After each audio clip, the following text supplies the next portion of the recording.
నేను లైవ్ చూస్తున్నాను, ఇప్పుడు లైవ్ ఆగిందిగా, కింద కామెంట్లు పెడుతున్నారు. ఆడెవడో తెలియదండి, చాలా రాంగ్గా తప్పుడు మాటలు పెడుతున్నాడు. నేను పోలీస్ డిపార్ట్మెంట్లో పనిచేస్తున్నాను ఆల్రెడీ, నాకు సైబర్ క్రైమ్ తెలుసు. ఆయన పట్టుకోవాలంటే 2 నిమిషాలు పని అండి. మొత్తం ఆడ చెవులు పిండేసి గోడకు జారేసేయాలండి. ఇలాగే గతంలో చాలా కామెంట్లు పెట్టారు. ఆ చెల్లి వచ్చిందో లేదో, వాళ్ళ ఫాదర్ వచ్చారు లేదు, గతంలో చాలా కామెంట్లు పెట్టేవారు. ఈ ఎదవలు ఎంత సన్నాసగాల్లో చూడండి.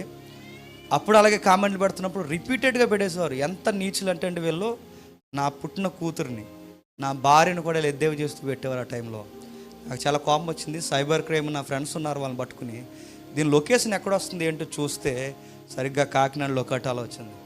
ఎవరు ఇది పెట్టారని సరిగ్గా ఇంటికి వెళ్ళిపోయాం. వెళ్ళి సురేష్ మేము అందరం దిగేసరికి ఆశ్చర్యపోయిన విషయం ఏంటి చెప్పిన, వాళ్ళిద్దరు ఆడపిల్లలు.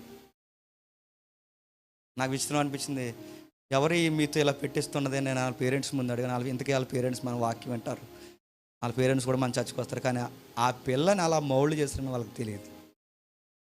ఎవరమ్మా పెట్టిస్తుందంటే పలానా పలానా నూజివీడులో ఉంటుంది, పేరు చెప్పాలంటే ఆవిడకి అర్థమవుద్ది, నూజివీడులో ఉంటుంది.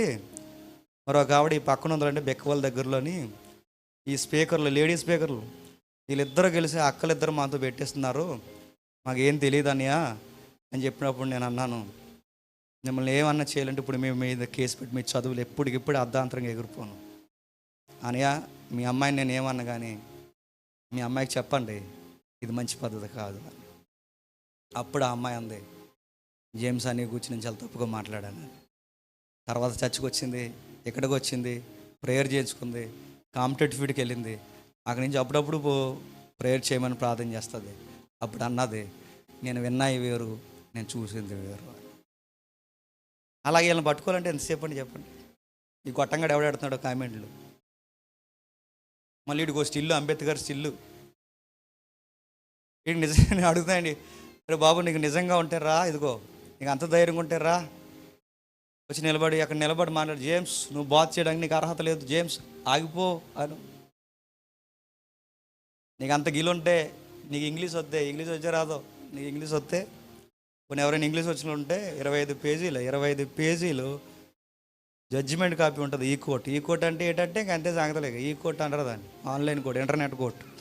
ఆ కోర్టులోకి వెళ్ళి 25 పేజీలు జడ్జిమెంట్ కాపీ ఉంటుంది. ఆర్గ్యుమెంటు ఇంటి పేర్లతో సహా, ఫోన్ నెంబర్లతో సహా ఎలా జరిగిందో చూడరు అయ్యా.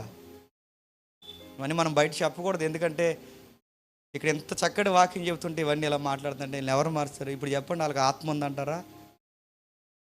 పరిశుద్ధాత్మ లేడు. మనం అనలేం వాళ్ళు అన్నట్టు మనం అంటే ఏమైపోతారు చెప్పండి, ఏమైపోతారు చెప్పండి? వెంటనే రోడ్డు మీదకి వచ్చి ధర్నాలు చేసేసి మా మనోభావాలు దెబ్బతిన్నాయి, జేమ్స్ గారు ఇప్పుడు మాకు క్షమాపణ చెప్పాలంటారు. సరే వదిలేయండి, వాళ్ళ గురించి ప్రార్థన చేయండి. ఎందుకంటే దూషించిన వారు ఏదో ఒక రోజు మళ్ళీ వాళ్ళే మనల్ని ప్రేమిస్తారు.